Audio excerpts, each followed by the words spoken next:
Penguin Random House Audio presents The Last One by Alexandra Oliva. Read for you by Mike Chamberlain and Nicol Zanzarella. 0. The first one on the production team to die will be the editor. He doesn't yet feel ill, and he's no longer out in the field. He went out only once before filming started, to see the woods and to shake the hands of the men whose footage he'd be shaping. Asymptomatic transmission. He's been back for more than a week now, and is sitting alone in the editing studio, feeling perfectly well. His t-shirt reads, "Coffee in, genius out." He taps a key, and images flicker across the 32-inch screen dominating his cluttered workstation. The opening credits. A flash of leaves, oak and maple, followed immediately by an image of a woman who described her complexion as mocha on her application, and aptly so. She has dark eyes and large breasts barely contained in an orange sport top. Her hair is a mass of tight black spirals, each placed with perfection. Next, panoramic mountains, one of the nation's northeastern glories, green and vibrant at the peak of summer. Then, a rabbit poised to bolt, and, limping through a field, a young white man with buzzed-off hair that glints like mica in the sun. A close-up of this same man, looking stern and young with sharp blue eyes. Next, a petite woman of Korean descent wearing a blue plaid shirt and kneeling on one leg. She's holding a knife and looking at the ground. Behind her, a tall, bald man with panther dark skin and a week's worth of stubble. The camera zooms in. The woman is skinning a rabbit. This is followed by another still, the man with a dark skin, but this time without the stubble. His brown-black eyes meet the camera calmly and with confidence, a look that says, "I mean to win." A river. A gray cliff face dotted with lichen, and another white man, this one with wild red hair. He clings to the cliff, the focus of the shot manipulated so that the rope holding him fades into the rock like a salmon-colored slick. The next still is of a light-skinned, light-haired woman, her green eyes shining through brown-rimmed square glasses. The editor pauses on this image. There's something about this woman's smile and the way she's looking off to the side of the camera that he likes. She seems more genuine than the others. Maybe she's just better at pretending, but still, he likes it. He likes her, because he can pretend too.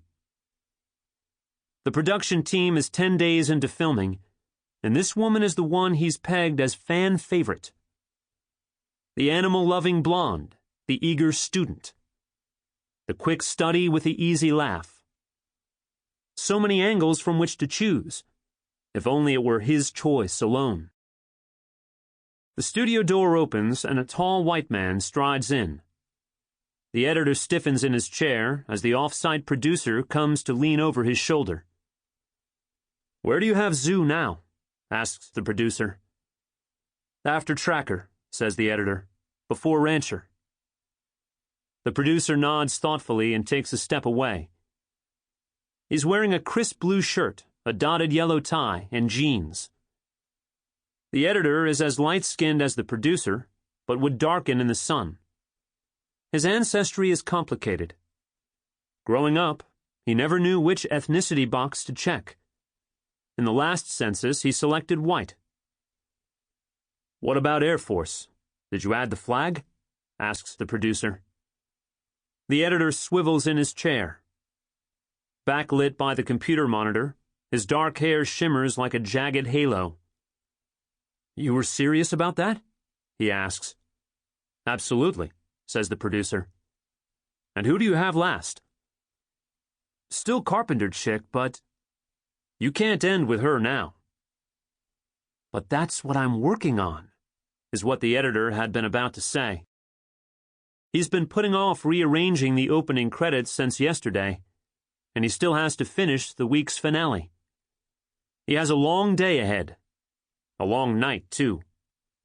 Annoyed, he turns back to his screen.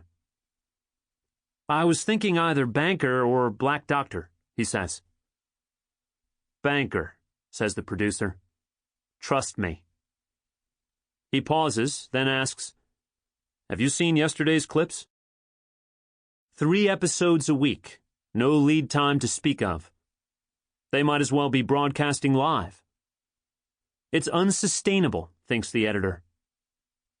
Just the first half hour. The producer laughs. In the glow of the monitor, his straight teeth reflect yellow. We struck gold, he says. Waitress, zoo, and, He snaps his fingers, trying to remember. Rancher. They don't finish in time, and waitress flips her shit when they see the, air quotes, body. She's crying and hyperventilating, and zoo snaps. The editor shifts nervously in his seat. Did she quit? He asks. Disappointment warms his face. He was looking forward to editing her victory, or, more likely, her graceful defeat in the endgame. Because he doesn't know how she could possibly overcome Tracker. Air Force has his tweaked ankle working against him. But Tracker is so steady, so knowledgeable, so strong, that he seems destined to win. It is the editor's job to make Tracker's victory seem a little less inevitable, and he was planning to use Zoo as his primary tool in this. He enjoys editing the two of them together, creating art from contrast. No, she didn't quit, says the producer. He claps the shoulder of the editor.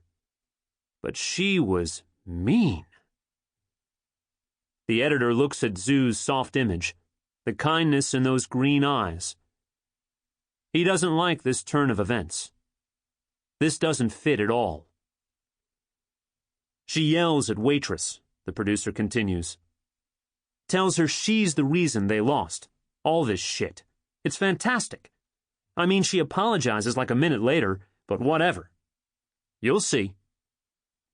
Even the best among us can break, thinks the editor. That's the whole idea behind the show, after all. To break the contestants. Though the 12 who entered the ring were told that it's about survival. That it's a race. All true, but even the title they were told was a deception. Subject to change, as the fine print read. The title in its text box does not read The Woods, but In the Dark. Anyway, we need the updated credits by noon, says the producer. I know, says the editor. Cool, just making sure. The producer purses his fingers into a pistol and pops a shot at the editor, then turns to leave. He pauses, nodding toward the monitor. The screen has dimmed into energy-saving mode, but Zoo's face is still visible, though faint. Look at her, smiling, he says. Poor thing had no idea what she was in for. He laughs, the soft sound somewhere between pity and glee, then exits to the hall. The editor turns to his computer. He shakes his mouse, brightening Zoo's smiling face, then gets back to work.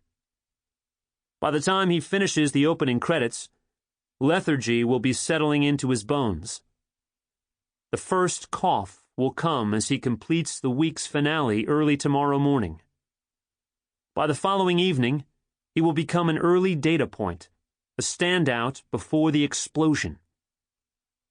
Specialists will strive to understand, but they won't have time. Whatever this is, it lingers before it strikes. Just along for the ride, then suddenly behind the wheel and gunning for a cliff. Many of the specialists are already infected. The producer, too, will die 5 days from today. He will be alone in his 4,100 square foot home, weak and abandoned when it happens. In his final moments of life, he will unconsciously lap at the blood leaking from his nose, because his tongue will be just that dry. By then, All three. Sample complete. Ready to continue?